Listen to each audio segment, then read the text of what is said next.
एक सेकंड, एक पॉज लेते हैं बीच में। भाई ये जर्नी तो फिर शुरू होगी। कौन से लेक्चर पे पहुंच गए? 9वें लेक्चर पे। अगले लेक्चर में ये चैप्टर खत्म हो जाएगा। जब तुम्हें अर्जुना वाली क्लास याद होगी, कुछ कुछ बीच में, बाकी बच्चे बुरा ना माने, मैं बीच बीच में अर्जुना का रेफरेंस लेता रहता हूं, क्योंकि इसमें से मैक्सिमम पोर्शन अर्जुना में पढ़कर आए हैं मुझसे।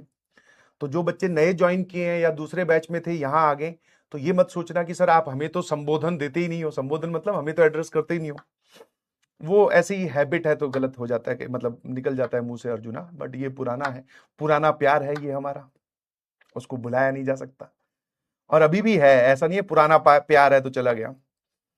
तो तुम्हें अर्जुना की क्लास में याद होगा कि मैंने जब वो स्टार्ट हुआ था बेसिक मैथ्स की कहानी, बोला था ना कि मैं जल्दी, ध्यान रखना बेटा ये कब गायब होगा सारा चीज तुम्हें पता नहीं चलेगा। वैसे ही आज ये स्टेटमेंट बोल रहा हूं और तुम्हें ये स्टेटमेंट कल परसों की लगेगी कि भाई बहुत जल्द तुम प्रोबेबिलिटी का लास्ट लेक्चर भी पढ़ रहे होंगे और जेई मेंस तुमसे 15-20 दिन दूर होगा सिर्फ। ठीक है, उस टाइम पे बोर्ड्स का भी प्रेशर होगा, प्रैक्टिकल भी देने होंगे, स्कूल वाले भी बुला रहे होंगे, पिताजी भी तुम्हारे स्कूल में नंबर चेक कर रहे होंगे। ये सब चीजें जो पिछले साल नहीं थी इस साल और खड़ी हैं।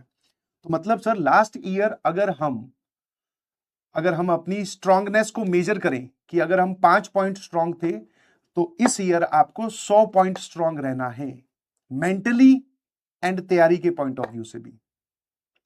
क्योंकि ऐसा कुछ तो नहीं होगा कि सर हम सारे जगह ही बहुत अच्छा स्कोर कर रहे होंगे, कभी कभी हमारे मार्क्स भी डिप करेंगे, स्कूल में डिप कर गए तो पेरेंट्स ताना मारेंगे कि भाई बोर्ड संभाल ले। आप मानोगे नहीं, बहुत सारे बच्चे 12th में दिवाली के बाद में नहीं आते हैं। कारण पता है क्या है? क्योंकि उनको बोर्ड्स के लिए मजबूर कर दिया जाता है, क्योंकि वो पहले इतनी अच्छी पढ़ाई करके नहीं रखते हैं, पहले अपनी पूरे जर्नी में इतनी अच्छी पढ़ाई करके रखते नहीं है। इतने में देखते देखते दिवाली आ जाती है।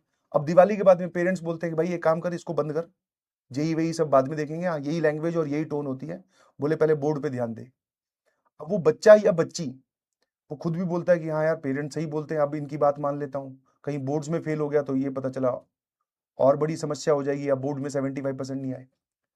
तो इसलिए अगर आप उस सिचुएशन में कंफर्टेबल फील करना चाहते हैं, तो अभी इस सिचुएशन में जब भी आप पे स्कूल का कोई बर्डन नहीं है एज सच, स्कूल अगर जा रहे हो तो that is not a burden, तो इस सिचुएशन में पूरी जी जान लगा दो, ताकि सर जब स्कूल वाले हमसे इन चैप्टर्स का टेस्ट लेना वहां बुलाकर, जो हमने पढ़ लिए यहां, वहां मचा दे और पेरेंट्स को दिखा देंगे ये देखो भैया नंबर आ रहे हैं। ठीक है, ज्यादा परेशान मत करो, और उस सिचुएशन में हम अपने आप को भी इंटरनली कॉन्फिडेंट फील कर पाए कि हाँ सर हम संभाल लेंगे, कोई दिक्कत नहीं, हमारी मैथ्स फिजिक्स केमिस्ट्री तीनों तंदुरुस्त है। अब रही बात प्रैक्टिकल्स की या प्री बोर्ड्स की, तो वो जाकर देख लेंगे, ज्यादा हमें कुछ मैनेज नहीं करना है।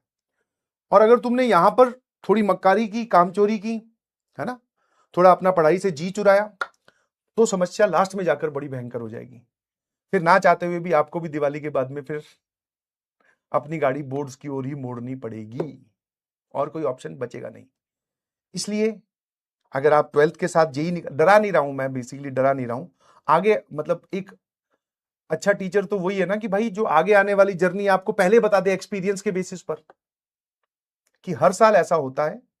तो आप अगर उस मूवमेंट में नहीं फंसना चाहते, क्योंकि अभी उस मूवमेंट में 4-5 महीने हैं, और 4-5 महीनों में तकदीर, किस्मत, रैंक सब बदली जा सकती है। तो इसलिए अभी से ही फुल जोर से पढ़ाई करनी है। मैं ये नहीं बोल रहा हूं कि बोर्ड्स की किताबें निकाल लो, वो बिल्कुल नहीं बोल रहा हूं, जो चल रहा है उसको अपने काबू में रखो, बस इतना सा है। ठीक है।